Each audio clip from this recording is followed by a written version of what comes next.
Good morning. It's Good Friday, and I have some good news. Well, it's not good news, but I have some good, solid, and very researched information that I want to share with you today.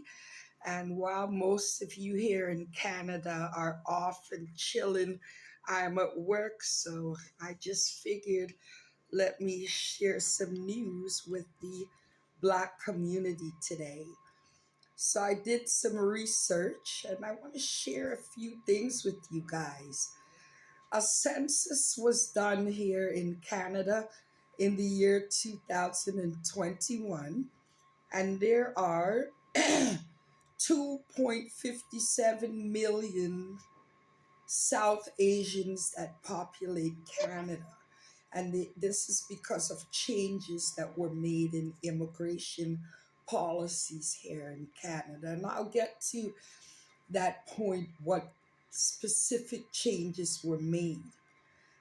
So they did a census, and 7,000, sorry, it's more than that, 7,013, 835 people in Canada reported of being of Asian origins, which represent 19.3% of the Canadian population. Now, immigration policies changed to make it easier for Southern Asians to migrate here to Canada. So, first off, I want to also let you know that 1,800 there are 1,805 Tim Hortons located in Ontario, and of all those 1,805 Tim Hortons locations, they are all owned by Southern Asians and not owned by any Black person in Ontario, sorry. Most of the Southern Asians reside in Brampton, Gerrard Street, Scarborough, Markham, and Etobicoke. Now, for our Black community, we've been migrating here from the Caribbean since the 19th and early 20th centuries. And actually, a lot of Black Americans left the United States from like Oklahoma, and they faced opposition migrating to Canada looking for a better life from the Canadian government. Now, Caribbean Black people, they migrated from Barbados, island of Trinidad, and Jamaica and Bermuda since the late 60s and the late 70s. So remember, I told you that I would tell you what changes were made in immigration policies. In 2024, last year, immigration policies changed, clarifying that temporary and immigrants, including students, no longer required to provide police verification certificates from their home countries, which includes India. However, that policy excludes Black people migrating from Africa and also the Caribbean. Because if you go on the Immigration Canada website and you want to start paperwork to migrate here to Canada, if you're in Africa, on one of the Caribbean islands, you do need to provide police clearance. But it's not so for the Southern Asians. So, do you see the imbalance here? Why I wanted to share that with you is that the government made it easy and easier for Southern Asians to migrate here.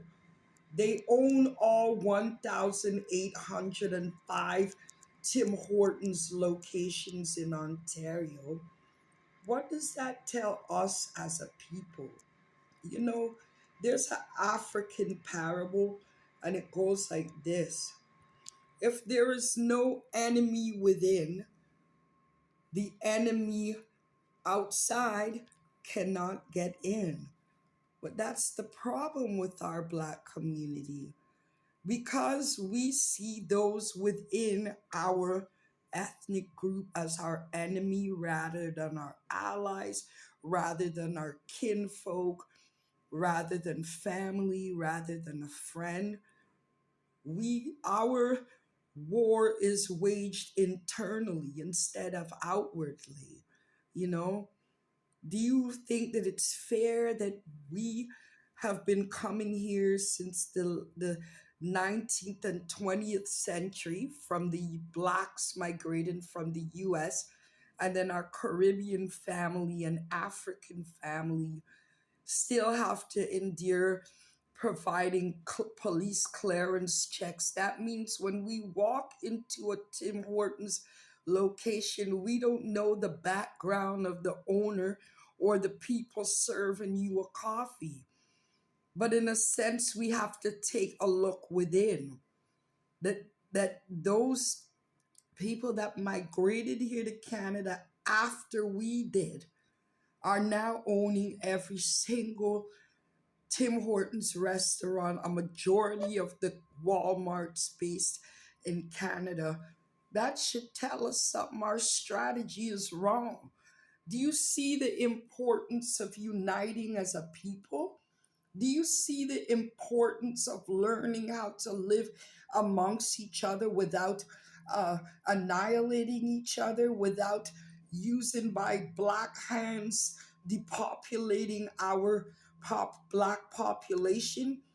Because most Southern Asians are living in Brampton, in on Gerard Street, Markham, and it's very rare that we hear that blood was shed in their communities by their own people, but we hear it often in ours. So demonstrations, marches, and rallies is very important to help with achieving social justice. Because if changes were made for people who outside of the black ethnic group here in Canada, who we have contributed so much, if changes were made to bring more and more of them in, yet the government hinders black migrants coming, that we go through so much hoops, although we contribute our Caribbean skills at Caravana, which that event is owned by a non-black ethnic group, then we need to look within for real. If there is no enemy within, then the enemy outside cannot get in. We need to start thinking about this. You don't know. And all the things I've shared with you are available on Statistics Canada. You could research. I know that people will debunk the truth in any way possible, but Canada is a country that relies heavily on statistics. So, since most of you are off today, just go on Google, type in immigration policy changes 2024 criminal background checks, and you will see that we are excluded from that policy. Since we know all of this, isn't it about time that we try and increase unity amongst ourselves? We fight each other, they fight us. What chance does a black person have at surviving in this country without unity? Please think about it and have a wonderful day.